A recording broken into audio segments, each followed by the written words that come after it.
Hi, I'm Dr. Pajari, host of the Prognosis podcast, and today's segment is called Spiritual Minutes.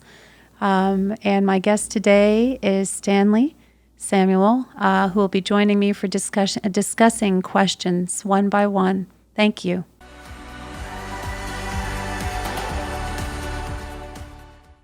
The question for this segment is, what is a top strategy for achieving peace in this lifetime? Sorry.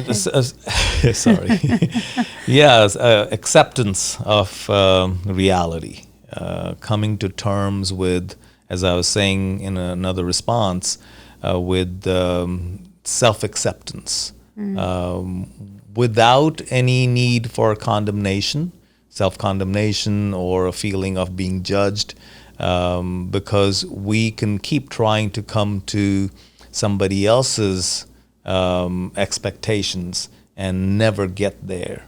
But the strategy to get to peace is to accept yourself as you are, to not allow somebody else's expectations of who you should be to cause that turmoil within.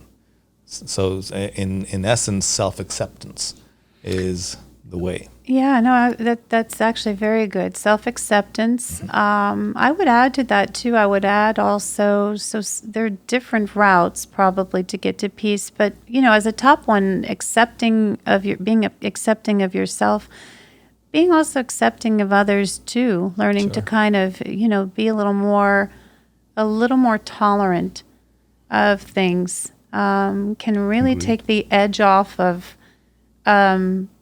a lot. A loss of peace, yeah. A loss of peace, an erosion of peace. Some other thoughts on peace are certainly finding ways to promote peace in your life also. I think, it differs for different people, but possibly, communing with nature. I've written about this before too, but also a big one, I think, in this day and age is also unplugging and cutting yourself, so finding those things that, you had talked about this before, the distractions or the things to fill the void, finding ways to calm that down and just allow things to be, which is part of acceptance. And then also, at the same time, trying to be tolerant yourself towards others too. Yeah, so to that point of not only just the self-acceptance, but also then attain or reaching that point where you have acceptance of others, however they are, or what place they or role they play in your life or in a given interaction. So I was thinking of, in the Christian scriptures, the greatest commandment is considered to be love the Lord your God with all your heart, mind, soul, and strength, and then love your neighbor as yourself. But the key there is love your neighbor or the person next to you as yourself.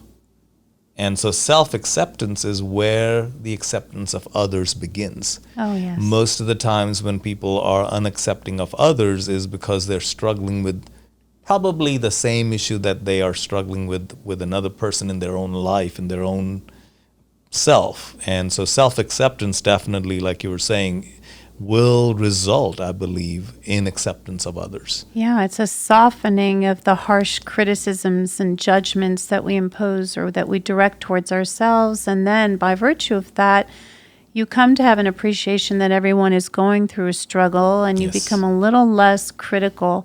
Yes. Or the things that you see where people are struggling and not necessarily using the right coping mechanisms, you become better also at recognizing that and saying, hey, that's not the best strategy. You can recognize things, but with a little more compassion.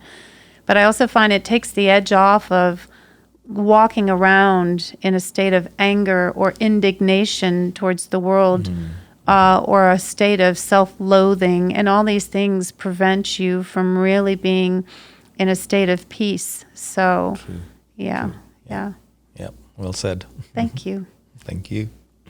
Thank you so much for watching these mini Spiritual Minutes episodes. We wanted to have a more relaxed and conversational episode, and please like and subscribe and share if you like this content.